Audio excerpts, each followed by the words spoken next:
Hello guys, today I'm working on a 2006 Jeep Grand Cherokee. I'm doing a heater core exchange. I'm not doing it the traditional way that takes an 8-hour job. This will be done within an hour.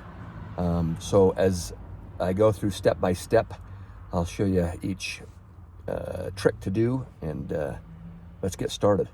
I've got most screws already taken out for a quick video, so I'll point those out as we go. I've got most screws already taken out, so I'll just get through this quickly, but I'll show you where each of the screws are. First of all, you want to remove this stereo panel.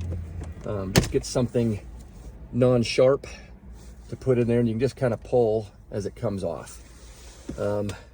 Next, you'll see I've got, there's a screw here, a screw here, a screw here, and a screw here.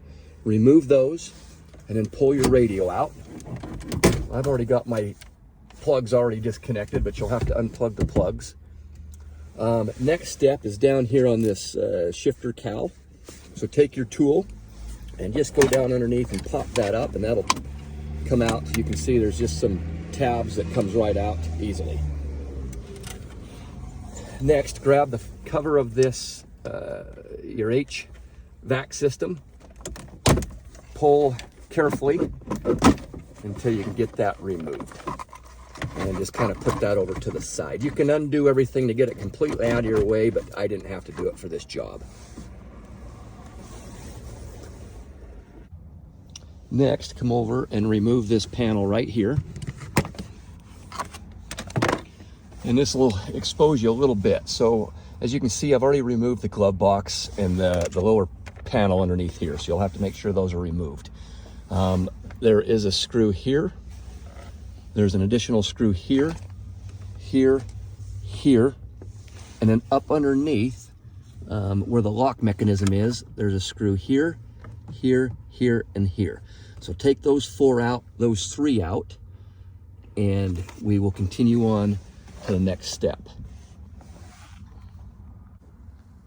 Okay, with all those screws removed, we're going to go to the next step. This one's a little bit more tricky. So I'm going to try and get in and zoom in. I'm going to use a screwdriver to point these screws out. Again, mine are removed, but I'm going to point with the screwdriver tip. So you've got four. There's one down, see if you can see it, down here. There's one. There's two. There's three. And there's four. These are 7mm bolt heads, and I just used a stubby socket with a small 1/4-inch ratchet to get to those ones, and they come out fairly easily. So once you get those four removed, the glove box cover is ready to be removed. Okay guys, we're back to this position again. There's a couple of cuts that need to be made here now so that this section here can be removed. So if you look down here, you see I took and I just snipped the plastic on the bottom and on the top, and also right in behind right here. I'm not gonna be able to probably show, yeah, I guess you can see it right here. And again, right on the bottom, I just took a pair of dikes and I snipped those so that now I can remove this piece away from that whole section. So now if you just reach under and grab that, and hopefully I can do this with one hand. Oh, there we go. You can see how that cut there is important, and this one down here now as I remove that panel. So finish removing that panel and we'll go to the next step. Okay, now with this finally done, you can see here why this takes such a big job to do.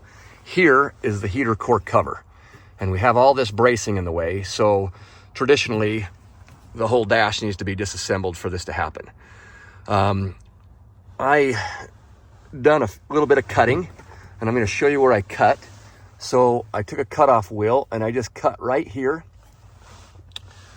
Over here, I cut right here. And the third one was a weld that I cut on the weld. I also cut here, but you don't need to cut this one. Once that one's cut, this one's cut, that one's cut, this bar then can be pulled out and you can get right to the access of your heater core box. Okay, so I don't have a video after this was cut. I'll post a couple of pictures of what it looked like.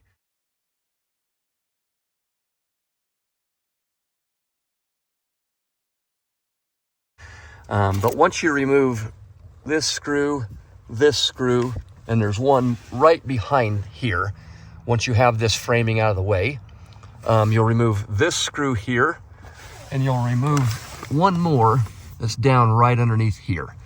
At that point, you'll be able to take this heater core housing and just pull it right out of the way, which the heater core then will be exposed. At that point, you'll be able to see the piping coming in.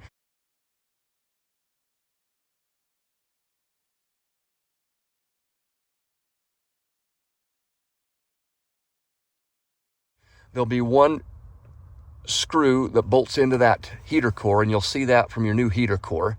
I'll post a video that shows what it looks like when it's complete. But that's it. Once you get that done and your heater core exchanged, just reverse those steps.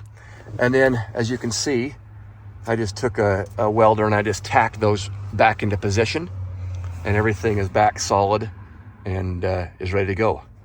This took me about 45 minutes to complete the job. It took me a couple minutes to kind of think through some things, and so it might take you a little bit sooner than that. So good luck, and if there's any questions that I can answer, please leave a comment and I will answer them. Thank you.